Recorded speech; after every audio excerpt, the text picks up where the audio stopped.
السلام علیکم ورحمۃ اللہ وبرکاتہ۔ فکر آخرت سے متعلق اللہ کے نبی صلی اللہ علیہ وسلم نے ہم لوگوں کو جو آگہی دی اس کا تذکرہ مقصود ہے۔ ارشاد فرمایا نبی محترم صلی اللہ علیہ وسلم نے کہ میں بے فکری کی زندگی کیسے گزار سکتا ہوں جبکہ اسرافیل سور ہاتھ میں اٹھائے، پیشانی نیچے جھکائے اللہ تعالیٰ کے حکم کے منتظر کھڑے ہیں۔ اصحاب رسول اللہ صلی اللہ علیہ وسلم نے اس کیفیت کے بیان کو سننے کے بعد میں پوچھا، اے نبی محترم صلی اللہ علیہ وسلم تب ہم کیا کریں؟ اللہ کے نبی صلی اللہ علیہ وسلم نے فرمایا، کہو حسبی اللہ و نعم الوکیل۔ ارشاد ہے نبی محترم صلی اللہ علیہ وسلم کا کہ جس نے اپنی دنیا کو عزیز رکھا اس نے اپنی آخرت کو نقصان پہنچایا، اور جس نے اپنی آخرت کو عزیز رکھا اس نے اپنی دنیا کو نقصان پہنچایا، لہٰذا تم باقی رہنے والی کو فنا ہو جانے والی پر ترجیح دو۔ ایک اور حدیث میں نبی محترم صلی اللہ علیہ وسلم کا ارشاد ہے، دنیا اس کا گھر ہے جس کا آخرت میں کوئی گھر نہیں، دنیا اس کا مال ہے جس کا آخرت میں کوئی مال نہیں، اور اسے وہی حاصل کرتا ہے جسے عقل نہیں۔ ابن عمر رضی اللہ تعالیٰ عنہ کا شانہ پکڑ کر کے جو ہدایت کی تھی وہ ہم لوگوں کے لیے مشعل راہ ہے۔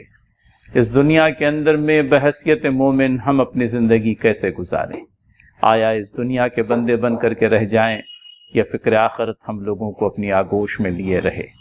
ابن عمر رضی اللہ تعالیٰ عنہ سے اللہ کے نبی صلی اللہ علیہ وسلم نے ان کا کاندھا پکڑ کر کے یہ بات کہی تھی، اے عمر اس دنیا کے اندر میں ایسے رہو جیسے کہ اجنبی ہو یا راہ چلتا مسافر ہو۔ اجنبی جو ایک پردیس میں ہوتا ہے، حدیث کے اندر میں عربی زبان کا لفظ غریب استعمال ہوا ہے، اور ترجمہ اجنبی کی حیثیت سے بھی کیا گیا اور پردیسی کی حیثیت سے بھی کیا گیا۔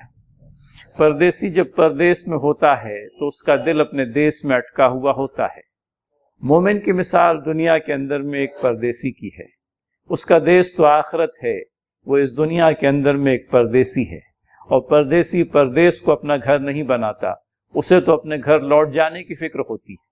اس دنیا کے اندر میں ہماری کیفیت اسی پردیسی کی ہو جو اس پردیس کو اپنا گھر نہیں بنانا چاہتا، بلکہ وہ تو اپنے اصل گھر کی طرف لوٹنا چاہتا ہے۔ نبی کریم صلی اللہ علیہ وسلم نے آخرت کو ہمارا گھر بتلایا اور اس دنیا میں ہمیں پردیسی قرار دیا۔ یا راہ چلتا ہوا مسافر، یہ مثال بھی دی گئی کہ راہ چلتے ہوئے مسافر کو اپنی منزل کی فکر ہوتی ہے، وہ راہ کو ہی اپنی منزل نہیں بنا لیتا۔ اس دنیا کی مثال ہمارے لیے ایک رہ گزر کی ہے، اور اس رہ گزر سے بسلامت گزر کر ہمیں اس منزل کو پہنچنا ہے جو اخروی منزل ہے، جو آخرت ہے۔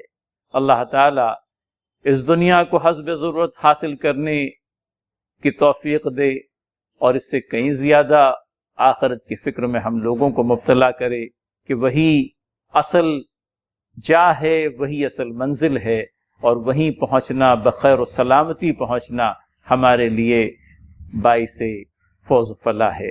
اللہ تعالی ہمیں توفیق دے اس کے اخروی گھر کو اپنا گھر بنانے کی۔ آمین یا رب العالمین۔ والسلام علیکم ورحمۃ اللہ وبرکاتہ۔